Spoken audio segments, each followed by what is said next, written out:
thank you all for checking out this week's episode. Once again, I'm John. If you like what you heard and saw today, subscribe to our YouTube channel, find us on Instagram, Facebook, and Twitter, and check out our brand new merch store with hats, coffee mugs, t-shirts, other cool stuff coming down the pipeline. Again, thank you all for support. Be safe, and see you next week. How's it going, everyone? John here, the host of Spear Talk, and today we welcome Kevin Estela to the program. Kevin is a author of 101 Skills You Need to Survive in the Woods.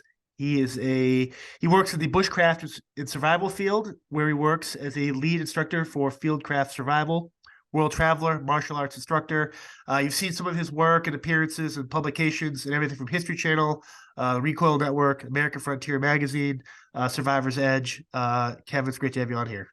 Yeah, thanks so much for having me on, John. It's I know before we hit record here, we're kind of talking about, but when I started the podcast, like most people, I thought the world was ending and my field in the security world was kind of changed up a little bit. So I started falling into I spent the first year or so planting stuff, learning about berries, different plants. I got this app that if you take a picture of it, it'll tell you if it's poison. Like I love learning about that stuff. And I know it's a daffodil, but I just want to take the picture and prove that it's a daffodil, right? And I realized I wish I got more versed or fell more in love with the idea of surviving or just being outdoors more. Now, I had parents that always encouraged me to make the mud pies and play outside till it's dark out. But I wish as I got older, like I'm in my later 30s now, but I wish in my 20s I spent more time camping or learning about how to start a fire. It's like for you to be in that field for as long as you have, like to kind of talk me through that. Like, because I know with your dad's upbringing, talk about in war and surviving in the woods and jungles. And then you became a teacher, but it's like this whole time as you get to this level you are at now, has this been something that's always been like, were you always just fortunate to be this grounded literally in the earth and society like this? Well, I'll say that the survival community has changed a lot in the time that I've been immersed in it. And I'll say that if we were to like put a defining date, like when I started putting content out to the world, it was 1999. Right. In 1999, I was working at Eastern Mountain Sports. I already had been a kayaking and a canoeing instructor. I was in college. I'm working at a retail store, learning all the technical aspects of the clothes. And I meet a friend of mine named Brian Jones. And Brian's like, hey, I see you have a knife clipped to your pocket. Oh, you're carrying a multi-tool. Oh, like we just started talking about knives. He goes, there's this thing called an online discussion board called Blade Forums. I'm a moderator. You should join it. Meanwhile, I'm thinking like, what the hell's a discussion board, right? And for some of the listeners who may be younger than I am, this is before Facebook, before you had the ability to communicate with people online. So I join up and I start seeing people talking about stuff that I was always interested in, right? And they're talking about survival kits and they're talking about survival knives and they're talking about the bushcraft community. And over time, I mean, in a relatively short amount of time, that community exploded, right? Like you had a lot of different companies starting to market knives as bushcraft knives instead of just survival knife. And listen, ever since 82 when First Blood came out, people were buying survival knives, like one of my favorite movies ever. But people started talking about bushcraft and fieldcraft and long-term survival in the great outdoors. So in the early 2000s, that community shifted to doing that, especially with the emergence of TV shows like Survivor Man and Man vs. Wild and things like that. That's really what happened in the early 2000s. And then next thing you know, all these networks recognized that was a winning formula. So they started putting out all these ridiculous shows, every concept you could possibly imagine, man. Like anything, they threw a whole bunch of stuff at the wall hoping it was going to stick. So a perfect example, I got auditioned for a show called Remote Survivor, where they're like, oh, you're going to be in the earpiece of a person surviving off the land, and you're going to see what they have because of a GoPro, and it's going to be about them, and you're just going to be sitting back, drinking cappuccinos basically while they're doing it. I'm like, oh, all right. Never got on that show, never wanted to be on that show, but I did it just to appease my agent at the time. But man, I'll tell you, it's been a very interesting ride, right now with everything, and especially the past few years. And since 1999, there have been ebbs and flows in the survival community with interest when popular movies comes out and things like that. But lately, COVID, right? Everyone's talking about COVID. People are talking about the blackout that we had here in North Carolina. They're talking about power stations getting shot up. There's definitely an understanding that these skills are relevant now. And my social value, so to speak, has skyrocketed because I can provide skill sets that I enjoy sharing with people, to people that have never tried them before. What I love about, and I do suggest people follow Fieldcraft Survival and stuff on social media, but when you go to the Instagram page, I feel like I learned more in those clips and reels and stuff than I would in a 30-minute program that actually adds this manufactured drama or other bullshit. I just love the fact that I wish, and I think the shows that are successful are the ones that actually have the people that are grounded, that don't openly come out and say, hey, I'm an expert, or this is the only way to do this. The best people I see in that field are the ones that watch someone else and be like, oh, I didn't realize you could start a fire that way, but this is how I do it. And that type of stuff. And it's kind of cool you have that approach to that as well. Yeah, man, you gotta, and this is true of so many different industries, right? We at Fieldcraft, we have a lot of firearms trainers, some very talented trainers, Rick Lofton, Kirsten Morgan. Yeah. I mean, the list goes on and on and on. Matt Vandy, Matt Shea, right? All these guys. We got some super talented instructors, and every one of them will tell you, here are 5 ways to accomplish task XYZ, whatever it is. And they'll tell you, learn all 5, but find the one that works for you. They're not telling you this is the only way you can do it. And they're always open to learning. And if you are training with someone, again, in any field, in any recreation, and they tell you, you must do it my way or else you're wrong, you probably should be the one raising the red flag saying, this guy has an agenda, a personal agenda, and they're not looking out for you. They're looking out for their best interest, which is often driven by financial gain. Right. Is it tougher for you as an instructor? Would you rather deal with someone who has no experience or someone that maybe prior military or someone with ego that thinks they know how to do this? Like, what's funner and like what's tougher for you? Well, I'll tell you, the personal satisfaction comes from the person that's completely green, because I can see a greater exponential jump in their skill set, their knowledge, their desire to learn. But personally, selfishly, something that is a lot of fun is crushing people's egos, because I've always been of the belief that true knowledge comes from the questions you ask, not the statements you make. And I can walk a person into a corner with what they believe is the correct answer, and I can destroy their logic. I can destroy their argument just by asking questions. And then next thing you know, they come to the realization and they feel like they screwed up, as opposed to me, being the bad guy because I'm bringing truth into the equation. But personally, I love teaching the newbie, but I also get a lot of satisfaction out of disproving a lot of the rumors and the half truths that have existed in the industry for so long. How often does it happen where something you've learned maybe 5-10 years ago, or even pre-COVID, where a couple of years later, you're kind of like, well, maybe that wasn't the smartest way. This is the best way to do it. Like, how often is like technology evolved with survival and like trends and stuff? Is that stuff always changing, or is like the basic, most primitive aspect of starting a fire, the core principles of that never really changes, or does it? Yeah, so you nailed it. The core concepts never change. Okay. A couple of weeks ago, I posted about the concept of fuel and wick. So it's the idea of having something absorbent that acts as a wick and having some type of accelerant that acts as a fuel. So whether that's petroleum or alcohol or wax, fuel and wick. Well, Vaseline and cotton balls have been around for fire starting for decades. There are some people that will say, oh, I invented it, or, oh, I've got a special formula, but the concept predates them. So that type of thing, changing concepts, not regularly, but the technology is constantly changing. When you think about it, look at Zippos versus Bic lighters. Yeah. People will say that, oh, the Bic lighter is superior. And I carry a Bic lighter every day, 1,001 fires. But if I had a choice between carrying a Bic lighter or a Zippo lighter into extreme cold, it's going to be the Zippo. So now there's a renaissance of people wanting to carry liquid fuel lighters like that, like whether it's the Zippo or the Exotac Titan light or any of the other wick and fuel lighters instead of the gas lighters. So it's funny because the trends, they disappear and then they come back again, but people don't realize that it's an old school trick just repackaged by someone who's really clever at marketing, so it's fun when someone's like, oh, check this out, and I'm like, I saw that in a magazine. And I'll tell you, Fieldcraft, we were guilty of that. I must have missed this product meeting, or maybe I wasn't invited to it, I don't know, but our company developed like a fire starter, and they're like, what do you think of this, Kev? I'm like, it's terrible. Now, I'm the guy in the meeting that will probably get written up for being a little too honest, a little too forward. And I'll even do that to to the company I work for, because the way I look at it is, if you don't admit something's wrong, you'll never improve. So I said, it's terrible. They're like, why do you say that? I'm like, watch this. And I got a 1997 edition of American Survival Guide, because I used to subscribe to that from like Yeah. 94 to 2001. And I got a 1997 edition of American Survival Guide. I flipped to a summer issue, and I'm like, look, here's the fire starter that you said is the latest, greatest thing that came out how many years ago? And they're like, and I'm like, yeah, you should probably ask the guy who's been in the industry for a while, who may say not necessarily a great idea.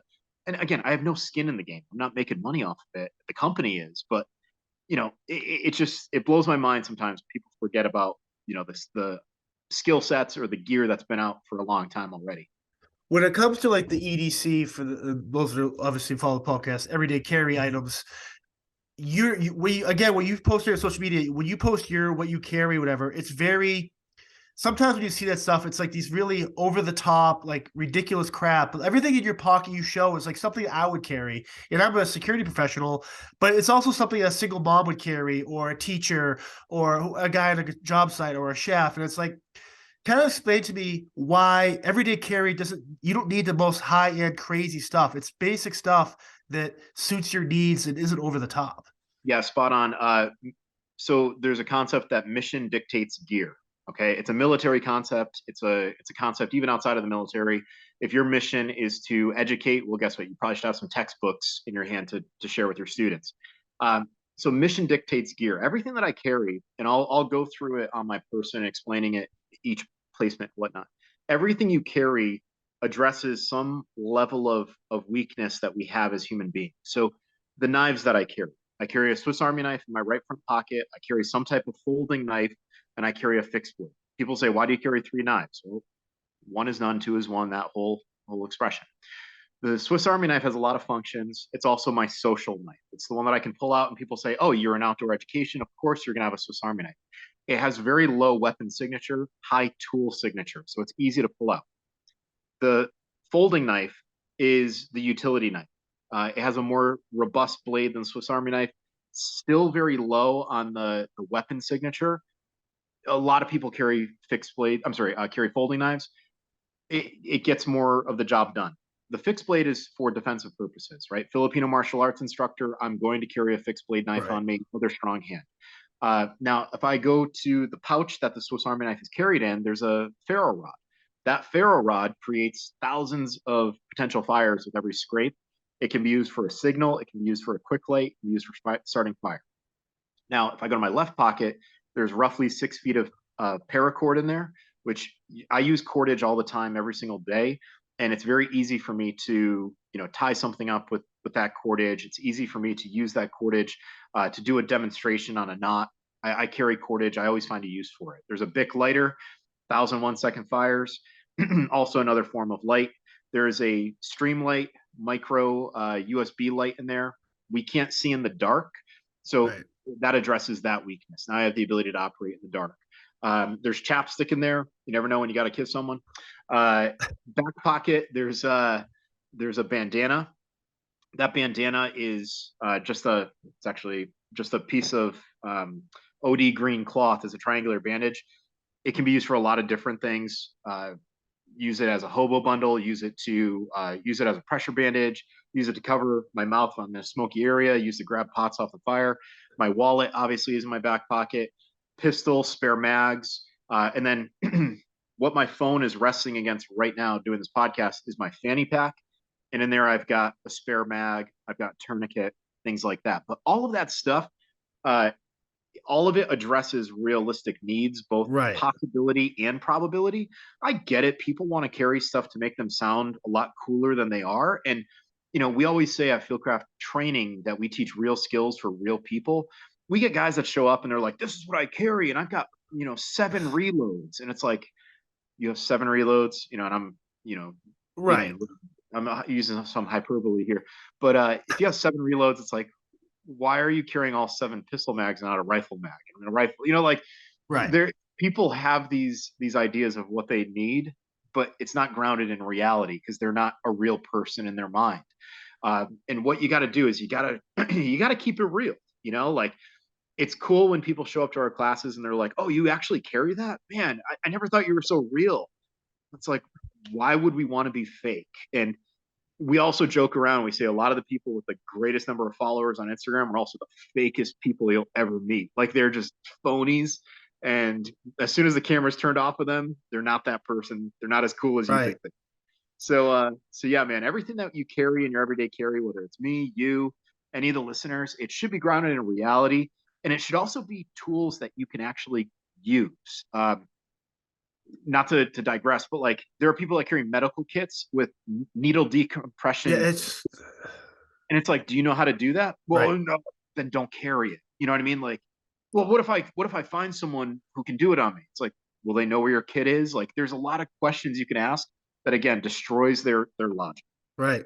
Now, when you get into a car or a vehicle or like whatever, like myself, I carry one of my the knife I carry has like the glass breaker on it, but it's also enough where if I have to cut the seatbelt or break the glass, I found over the years that I'm more like in terms if I'm gonna be in a car somewhere, like I'm putting stuff in an area where if I need to grab it, it's more conducive to me in the event the car flips over, there's an accident, Yeah. or like what is that something that takes training, or obviously it's a personal preference, right? If someone's not really thinking like that, they're not going to maybe do that. But for anyone that is listening to this, where it's kind of like, what can they do to kind of put themselves in a situation where it's like maybe they're at a restaurant and they gotta do something differently, or like what there's stuff out there they could do with their everyday carry that can make those type of tools actually more vital to their livelihood if they do need to use them.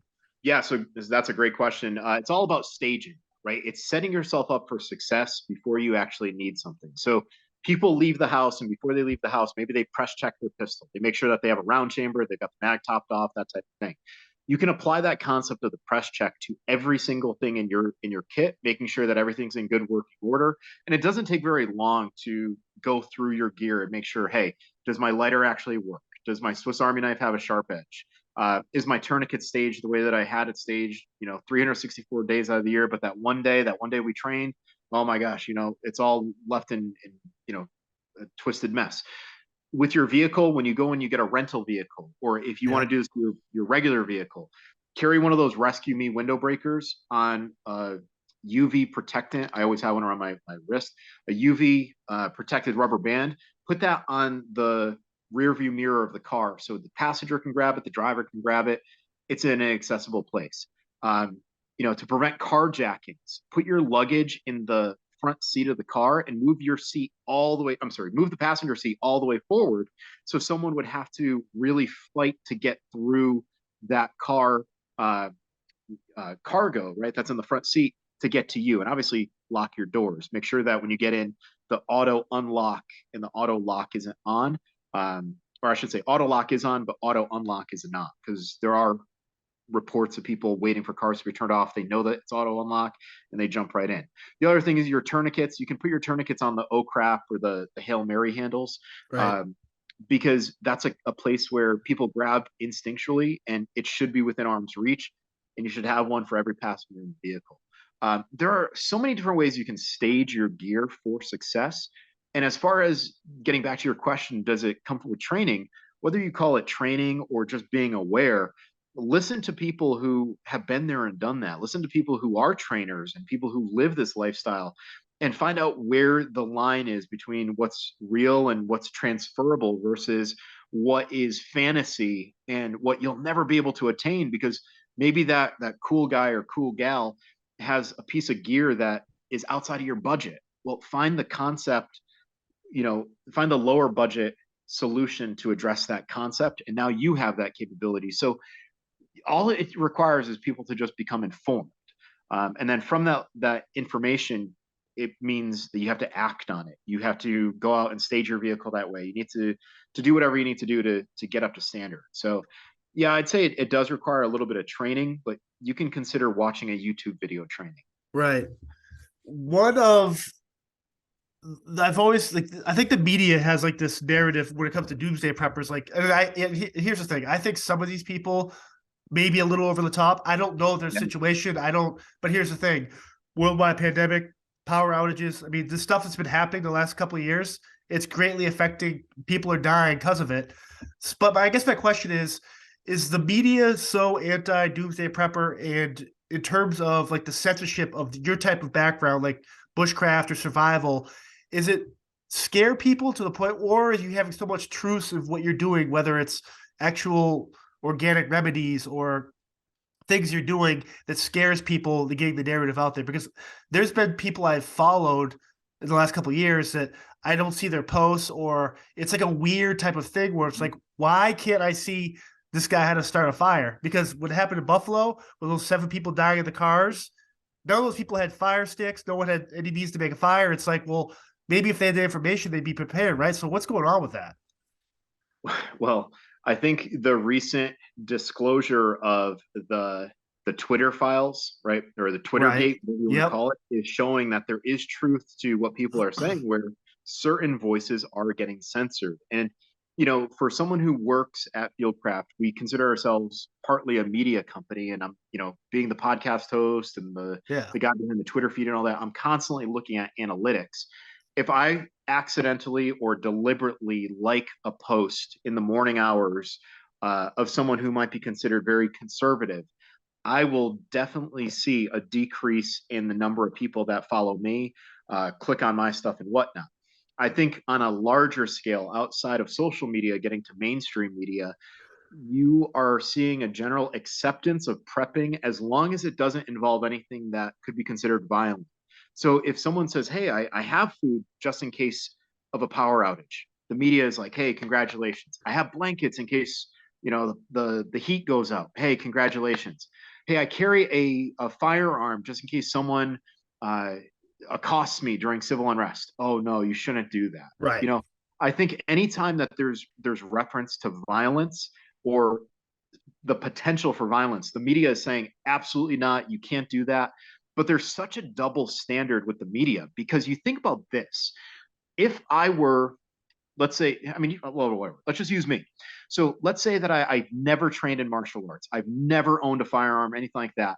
And I'm walking down the street and, men and women can be raped. So I get raped. Now, suddenly I take an interest in self-defense.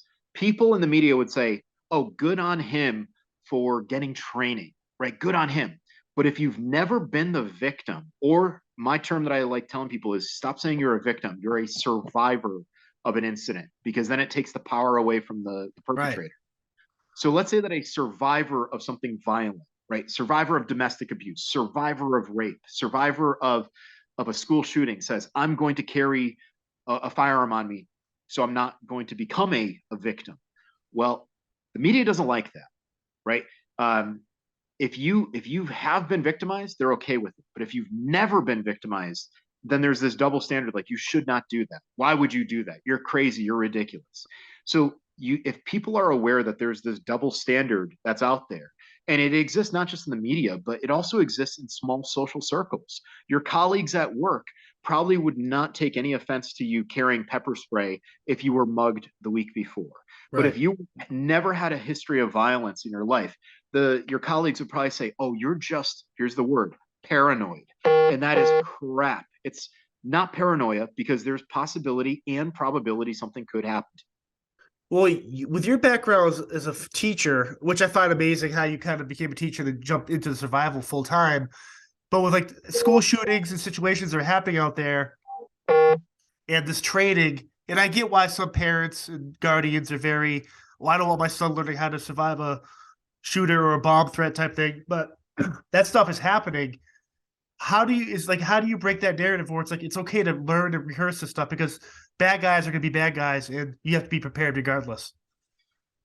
I will say that I taught at a high school, Bristol Central High School, that was about 25 minutes away from Sandy Hook Elementary School. Jesus. 25 minutes away, maybe 30, 35 at the most. The day after Sandy Hook, I went to the hardware store and I bought a chain and I bought a carabiner. And in my classroom, there was a support beam that's in the side of it, like an exposed beam, that I looped the chain around. And then I moved all of my book cabinets in front of the door had panels of glass in it. And then there was like a window to the side of the door. So you could break the window, reach in and open the handle. So I moved bookshelves in front of that. Now I had the chain that went around to the door handle, and it made it impossible for someone to just force the door in unless they were breaking the chain or ripping the handle off. It would slow someone down. So I did that after Sandy Hook. And I told all my students, I'm like, guys, something terrible happened yesterday. And I always told my kids, I'm like, guys, I will never lie to you. I have no incentive to lie to you. Right. I might say, I can't tell you that, but I will never lie to you. And my students were very, very assured, were reassured that they were safe in my room, to the point where they used to joke and say, if something bad happened, we're running to Estela's room because he's going to look out for us. And it was flattering, right? It meant a lot to me to know that they cared or they knew that I cared about them, and that they recognized that, because then it improved their performance in the classroom, because they weren't worried about other stuff. They could just be a student. I think what's important for teachers to do is to level with your kids and say, here are the national statistics: 30 to 45 seconds at a door before a shooter moves on. You need to also recognize how shooters kill people in classrooms, and recognize what line of sight is. Because if there's line of sight, there's line of bullet, right? We can't curve bullets like the movie Wanted. And if you were to take a laser pointer and use the laser pointer in the extreme angles of the door, you could put a strip or even a permanent marker, because they're going to clean the floors anyway at the end of the year. We'll get rid of the permanent marker. But you could show the students the visible line in the classroom that they have to hide behind. You can easily put a hammer in your classroom. Look up the stats of how many people die every year from a hammer, and you can say you're just using the hammer for putting things in the wall in the back of the room. I had a birthday cake knife that was that never, ever, ever cut a cake, and it had a pink handle that my friend Dan Eastland made for me, and it was in my closet, and students never questioned it. It was right there in the open, and I locked my closet so kids couldn't get to a knife. But I mean, you just have to level with your kids and say, this is a reality. This is what we will do if things happen. And then also tell them that they're not going to get in trouble if they survive and they happen to get out of the building instead of rushing back to a classroom or an open door. If you can get the hell away from a shooter and get out into the next county, right? Run. You don't need to stay at the school. So if your parents are telling you, look, if you're by a window and you can get out that window, get out the freaking window, right? Apologize later on. And yeah, it is kind of funny, going back to what you said about me being a teacher. Everyone knew when I was a teacher that I did other stuff, right? Like I'd come in with a black eye, or at one point I had a separated rib from jujitsu, and everyone's like, "What'd you do, man?" And I'm like, "I was fighting last night." And they're Grading like, papers. Yeah. So they didn't mind that I did that, because they also knew, right? Like, what are the three fundamentals of someone being a serious threat to you? Desire, opportunity, and ability. Yes, I had the ability and I had opportunity to harm people, but I had no desire to harm anyone. So I was actually on your side. So yeah, it was a fun jump moving from public education, where I was basically the black sheep who, was into training and owned guns and white conservative straight male, to a field where I'm just one of many, Right. Is it fair to say that parents, or maybe even teachers, or how come with your type of background, how often do you get brought into elementary, grade schools, high schools, colleges to kind of talk about, hey, Virginia Tech is an active shooter, but if you had carried, or if a couple of kids in this classroom had carried something in their backpack, which I don't know what the laws are in each state in terms of what school laws are, what weapons you can bring in, but there's stuff you can bring in. I mean, you can bring knitting needles onto an airplane now, or still you never could. So it's like, I could do damage with that. What's some stuff that these kids, they can bring in there that could help? God forbid there is a situation, because there's got to be something, right? So with kids, what I would say is kids need to be part of the solution. They don't have to be the solution. And in fact, the responsibility falls on the adult. So the adult in the room should be the one that is addressing whatever threat is at the door. The kids, they need to stay kids. Now, that doesn't mean that a kid can't have certain things on them to be part of the response to the aftermath, right? Like, kids can learn how to put on a tourniquet. Kids can learn how to assess someone. They can learn how to call 911, right? And I'm talking the full range of kids, like all the way to 18 years of age. A kid can learn how to be responsible. It probably wouldn't be the brightest thing in the world for a kid to break out a weapon in the middle of a fight. Look, I got this. Because a responding officer might see that kid as another threat. Of course, listen, I'm not advocating for kids to have weapons, but if a kid had something that was saving my life, I probably wouldn't want them to have any charges pressed against them, afterwards. But kids can definitely know the protocols, right? If they hear gunshots, close the door, put the chain on the door. If the door opens in, here are door stops, push the heavy stuff in the way, get to where you need to be, close the blinds, all that stuff. There's no reason why kids should be hidden from the reality of that type of event, because they happen, and we are only planning for the single shooter or at most two shooters like Harrison Klebold from Columbine. Yep. But if we look at like Beslan, Russia, right, where there were hundreds of people who died because a terrorist group went into the school, schools are highly, highly vulnerable. And we've been only seeing the copycats. And that's why we're seeing lone gunmen, or again, at most two people, or maybe let's pull the fire alarm, get around the courtyard, and then start shooting. But we're not seeing the potential that could happen if you actually had people with training and a plan and coordination. You had mentioned a minute ago the power outage threats and stuff. It seems like every other day there's some sort of possible attack or an outage. What should we be doing now as basic citizens to get ready for that if that does happen? Okay, so I'll explain it within the context of what happened here in North Carolina. So we had a substation shot up and people lost power. I got mine back after like 48 hours. Some people lost it for 5 days. Some people lost it upwards of 7 because they were doing the rolling power outages to redo the circuits. So what we need to do is, number one, address the heat in your house, right? How do you maintain your home at a comfortable level where you can say, I'm sheltering in place, I don't need to go out, because you need to address this almost like the rule of threes in survival. You can survive about 3 hours exposed to the elements without adequate clothing. So I think of it this way: what can you do in your house? How about put on more clothing? How about close off the rooms that are known to be drafty and cold, right? You don't need to live in all of your house during an outage. You can live in a very small area and you can warm it with just body heat, right? Like, human beings radiate heat. So if you have a family and people are moving around, go to any dojo and watch what happens when you get a bunch of sweaty dudes rolling around. Everything, it's like fogs greenhouse. up. Yeah. Yeah.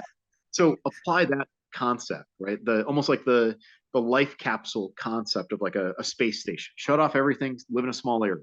Another thing, you got to take care of your sanitation. You already should have a stockpile of water. Fill up your bathtub and use that water. Like, let's say for whatever reason you have a pump. You can get water stored up. You can buy rain barrels. You can do things like that. You should have water stored up so you can manually flush your toilet. You should have water stored up so you can cook food, you can bathe, you can do all sorts of stuff. You can consume that water too. Another thing, lighting. Candles are fine. LED lights. This day and age, there's no reason why people should not have LED lights to light up their way. LEDs are a lot safer than propane lanterns. They're a lot safer than candles. They're inexpensive. The bulbs never die. They just need batteries. So I would say stock up on LEDs. Another thing, have a plan with your neighbors. Your cooler, your refrigerator might not be running. Well, what's going to happen to all that food? Use that opportunity to get in good with your neighbors. Have a big feast. You're not going to die of starvation if you have a power outage, but here's a chance to actually get in good with your neighbors. Feed them something great on your propane grill outside, or however you decide to cook it, and use that as a bonding experience, because your neighbors are going to be looking out for you. You should be looking out for them. Right. I mean, the list goes on and on and on with power outages. Here in North Carolina, they happen pretty frequently because the small root system of pine trees is constantly resulting in trees tipping over, taking out lines. So it's not a matter of if it happens, it's when, and then all the other stuff after that. If you are going to go in your car, make sure that you're stopping at stoplights. They're not going to be lit. It doesn't mean you can just drive right through them. You're probably going to get into an accident if you do. So a lot of it comes down to common sense, but unfortunately, it's not very common. Right. It seems like you're very proactive versus reactive, which I assume is the only way you really should be. That's how I am in my career. And kind of talk about that, because you have this idea of the feeder mindset, which I think is amazing. Yeah, so feeder mindset comes from SIOC Kali. I've been a SIOC associate level instructor for years now. I'm a level 6. So, within the ranks of the SIOC community, there aren't many instructors in the world. I've been around for a while, and I will tell you that so much of what I've done, I attribute back to SIOC and the lessons that I learned. And one of them is feeder. So in life, you have three different types of people. You have feeder, receivers, and observers. So the feeder is someone who's proactive. They make things happen. They see problems before they exist and they take steps to prevent them. The feeder is the one that takes control. They're the get it done type of person. The receiver is someone who lets things happen to them. We all know someone who's kind of like a receiver, probably someone who walks into, work the next day and says, "Oh, my car engine seized up. Yeah, I was supposed to get an oil change, but I just pushed it." And it's like, you let that happen to yourself, right? Right. You let someone control you. You let your circumstances dictate the consequences, right? Then there are the observers, and observers are people who are just watching from the outside, and they don't have to necessarily be a feeder or a receiver, but they're just seeing things happen, right? So in SIOC, we teach from those three perspectives: feeder, receiver, and observer. That's why you'll often see three people in a training group. But that feeder mindset is something that when I started training in SIOC in 2007, it just resonated with me because I was like, I'm going to put a Swiss Army knife in my pocket so I don't have to go look for a sharp object to cut through things. That's feeder.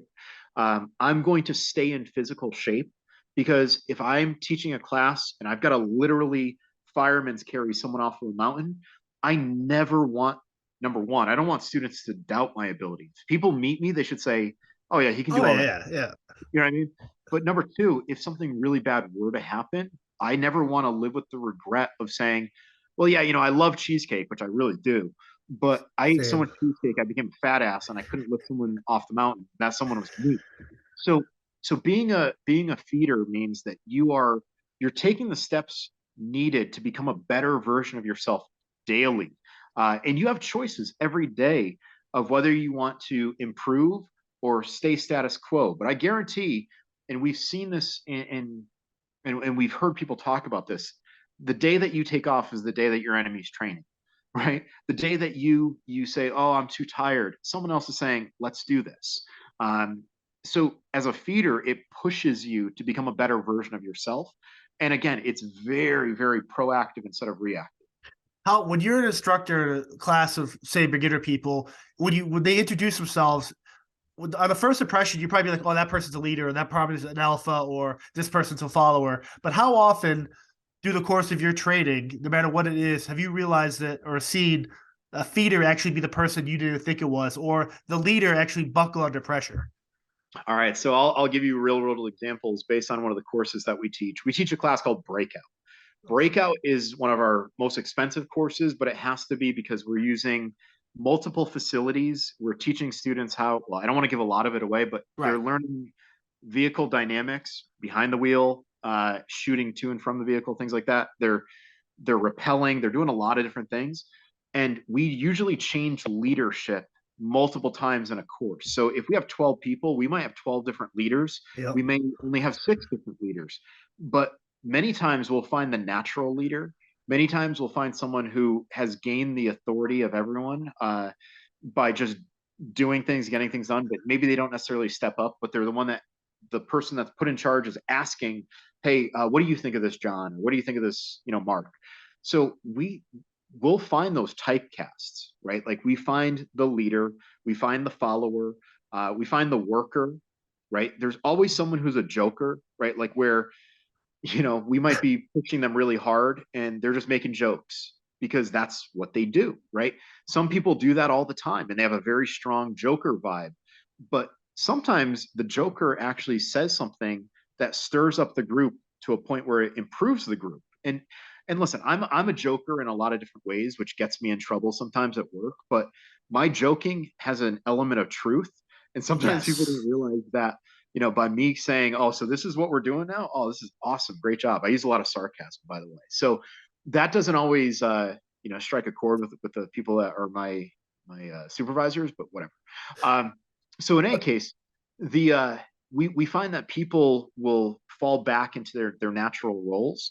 There are people that just want to put their head down and grind, but it's fun when you give that person a chance to become the leader, or when you take that joker who likes to undermine everyone and it's like, "Let's see you lead," and then you see them fall apart.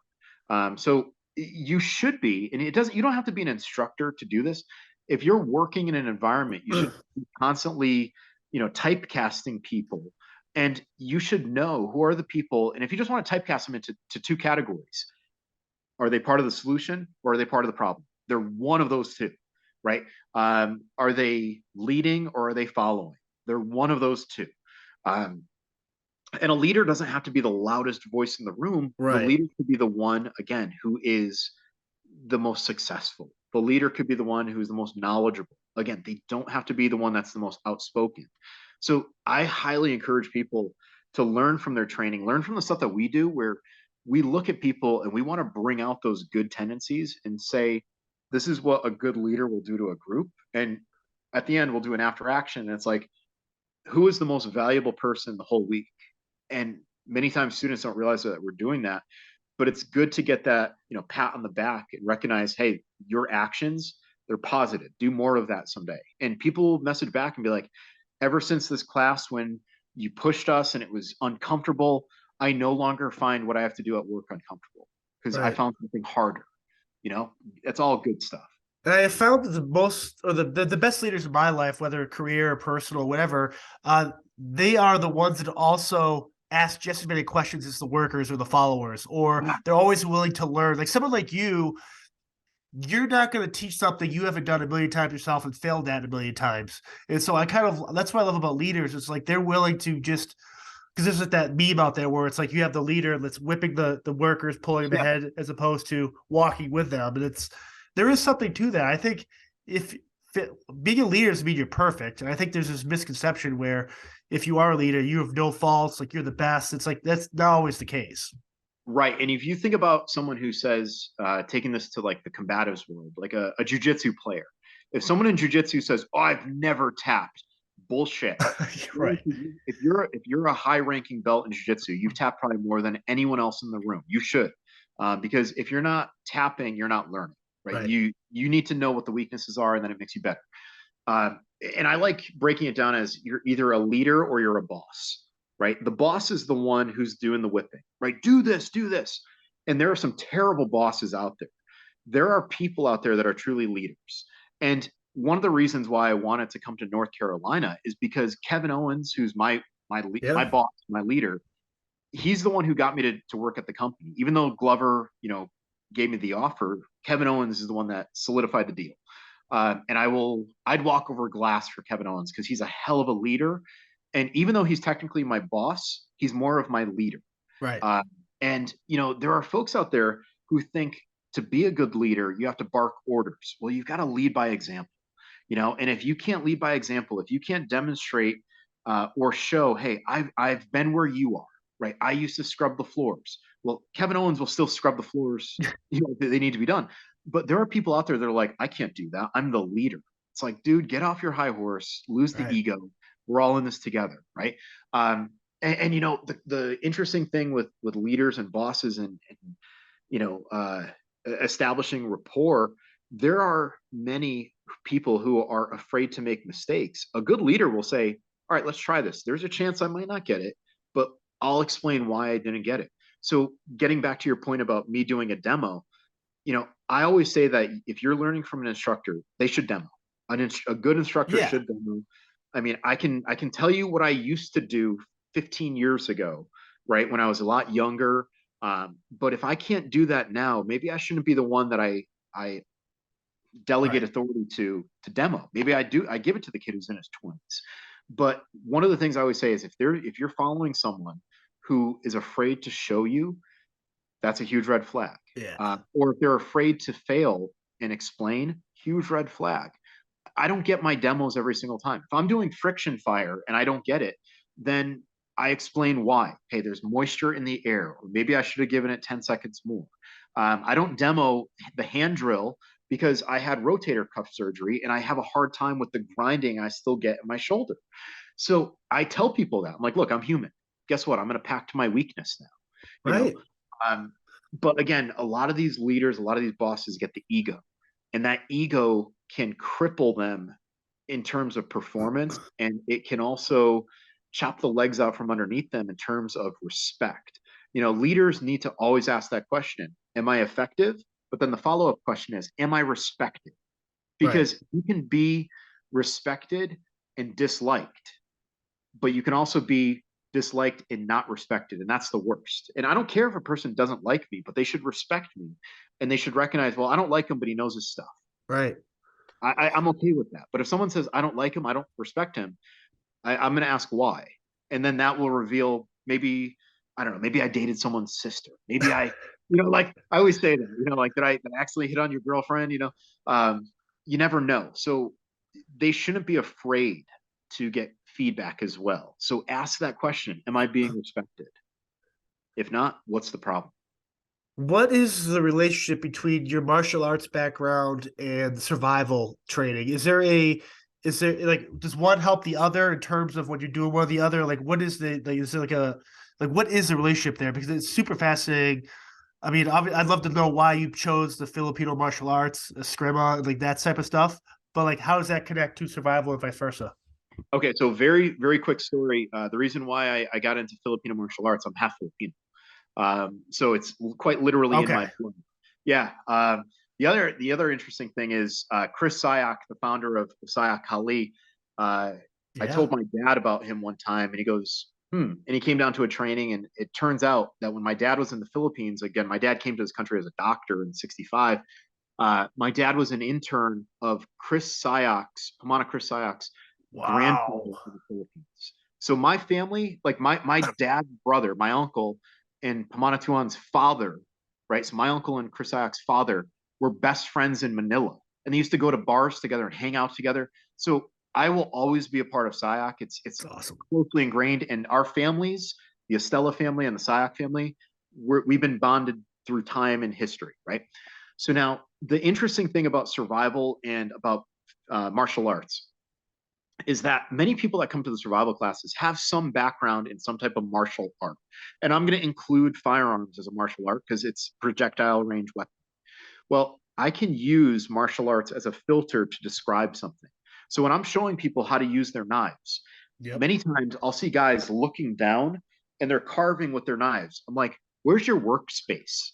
And they're like, oh, that's when I bring my pistol in here and I can look through the front sight as I'm doing a reload. I'm like, okay, bring your knife up and work in your workspace. And they're like, that makes sense. I'm like, yeah, because you're a lot stronger when you bring things in. We don't do Yeah. reloads with our arms extended. And they're like, oh my God. But I can apply that filter of martial arts and survival skills very easily. Same thing if I'm teaching like a combatives class, right? And we do a little bit of grappling. And at Fieldcraft, we don't teach combatives.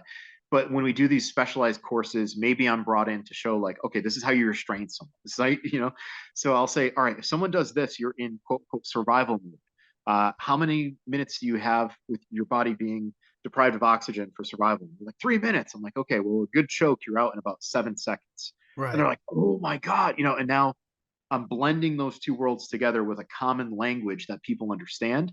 And it just makes the instruction that much more powerful because it installs the material quicker since they know how to use that Rosetta Stone to figure out what I'm talking about. Just fascinating. And I love that you're so passionate too about it. Sometimes when you talk to people about what they do, it's like you can kind of sense like they're getting towards the end of whether it's their career or whether they want to keep doing it. But it's like for you to be that still involved and immersed in it, it says something to that field. And I think more people, whether it's even following on social media or reading your book or just maybe not even you, maybe someone else that's in that field where it's like it's all life-saving stuff. And it's just so cool to see people like you that are actually at the forefront and give a shit. Yeah, thanks, John. And I'll always say this too. I don't consider some of the folks that you mentioned earlier as like competitors. I like Nicola Pellian, she wrote one of the recommendations for my book, Yep. right? Cool. Sweetheart of a person. And she runs some great programs. We have an herbalist, naturalist here, Kate. I don't consider those two competitors because they're both in the field of getting people more educated, right? Yes. I think of competition as people who say don't train at all. Look, I don't care if you train in taekwondo, kenpo karate, kung fu, western boxing, jiu-jitsu. I don't care. Do something as opposed to just sit on the couch. The Right. couch is my competitor, right? I don't care if you say, go to Maine Primitive Skills School or Jack Mountain Bushcraft or SE Training or Nature Reliance School. Do They're something. all fun. And they're making people better prepared because would I ever turn away someone saving my life who's trained with SC? Hell no. I want that person on the highway who's gone to Patrick Rollins and Ruben and like they've learned how to use knives, right? They've learned how to do CPR. Like I want those people out there. So I kind of laugh when I hear of competitor schools trying to knock me down because it does happen and it is what it is. And I say competitor schools because that's how they view themselves. And I'm like, dude, if you only knew, like, I'll give credit where credit's due, you know. But there, it's funny when it does happen because it's so obvious. Like, you know, my book on Amazon, you know, all the reviews and they're all super positive, Oh and yeah, you get the one. two negative reviews back to back, and I'm like, was that an instructor at a course telling people to put in two negative reviews? Like, what are the coincidences that I have like mostly ones? I'm sorry, mostly fives, and then suddenly there are two twos that come in back to back. Like, come on. Well, you said a bit like the whole ego thing, where it's like that one group starts fire 3 ways, you start 2 ways. Well, end of the day, you started the fire. Yeah. On the tools you had, it's like, what do you? That's what I don't get, man. Especially in my field, the ego of doing security for celebrities and bands and stuff. It's like at the end of the day, you're all the same team. You don't want a loss of life. You don't want injury. Everyone go home at night. It's like the minute you start bumping shoulders, or I've done this training, or I carry this 6 hour. It's like, dude, no one cares, man. Yeah, and you know, for your field, like with personal security, private security, what happens if you start rooting for other private security firms to fail? Well, now Right. celebrities are going to be hiring off-duty cops as opposed to other private security, Right. and now you're out of a job. You know what I mean? Right. Like it's kind of like being on an airplane and hoping that the pilot has a seizure and there's no co-pilot. You crash into the mountains. You know, like go Right. ahead, keep doing that. Well, yeah, seriously. This has been awesome. I want to thank you for jumping on here, Kevin. I know obviously Fieldcraft Survival and yourself, you're all over Instagram and Facebook and stuff like that. But if people want to sign up for a class, ask you a question, or just kind of see what's going on, where do you want to send people to for that? Just email me, Estela, Estela, at fieldcraftsurvival.com. I respond to every email. If you guys message me on Instagram, realize I'm going to be replying on a phone and not on a keyboard. So I'm not going to give you the longest response, but in an email, I'll be thorough. And believe it or not, you guys, I'm going to call you. So give me your number in the email, and I'd rather talk to you than type it out. And we'll probably get a pretty good solution to whatever questions you have, just through an honest conversation. So at Fieldcraft Training, that's our North Carolina branch. At Fieldcraft Survival, that's our main office. At Estela Wild Ed, that's short for Estela Wilderness Education. That's my personal IG. But guys, reach out to me. I'm always here to help you out. Before you go, when you said the new North Carolina branch, if there's a city, I don't know whether anywhere in the world where there's no jungle, there's no woods per se, this type of class training can still be done in like a concrete jungle, right? Like a major city. Like this is stuff that is easily transferable into that. You don't necessarily need the woods to know how to start a fire. Like, or nor should you need the woods to learn how to start a fire. Correct. Yeah, and I can teach land nav anywhere. If I have a map of an area, I can teach land nav. Our medical instructors, they travel with the kits, so they can fly anywhere. Usually, if we're going into a new area, we try to get students lined up before, because at the end of the day, we're a business, right? Yeah, like we for have sure. to make money, and everything has gone up in price. So, you know, it's very difficult sometimes to run a course in a new area if we don't have the enrollment. We might have to cancel a course. But the survival stuff, I mean, in addition to the wilderness survival skills, I mean, I can do an urban seminar, and I don't fancy myself as an urban instructor, but I can show the basics of what you need to have in your true everyday carry bag, if you want to call it a bug out. I can show how to do a 5-gallon bucket prep. I can show all these different skill sets and then blend it with, you know, our other stuff that we do. Like we have a personal security class where we do everything with Sims pistols and a role player in a blower suit. So Nice. there are a lot of courses, and oh yeah, and that's some of my favorite reps are when I get to be the bad guy and Yeah, for sure. I get the shit kicked out of me. Joey Bag of Donuts over here. Yeah. Yeah. So you guys can reach out to me. I'm happy to coordinate whatever and answer any questions you guys have. Oh, it's awesome, Kevin. Well, thank you for your time today. You got it, man. Oh, hello. I'm just enjoying this nice fucking candle. Anyways, I'm John, the host of Spear Talk, and I want to talk to you about nice fucking candles. We are lucky to have Nice Fucking Candles as a sponsor of the podcast, and if you use code SpearTalk15, you get 15% off your first order, or use the affiliate link below to always get your candle needs through Nice Fucking Candles. Nice Fucking Candles are 100% soy wax. They have a 65-hour burn time, maybe more if you nurse the flame a little bit. Maybe, I don't know. I'm not an expert on flames or candles, but I will say these things burn a long fucking time. You ask me about the wick. It's a double wick for even burning, which is amazing. And they come in 3 incredible flavors. I'm not sure if you're going to be eating these candles, but if you do like them, the scents are eucalyptus and ginseng, tobacco and fireside, and seaside and driftwood. Once again, nice fucking candles. They are the candle company for Spirit Talk. And if you love candles and need a good scent to clear out your office, your room, your podcast room, your weight room, your whatever you're doing in a room that smells like crap, use this candle. It's amazing. Thank you. Check them out. Love nice fucking candles.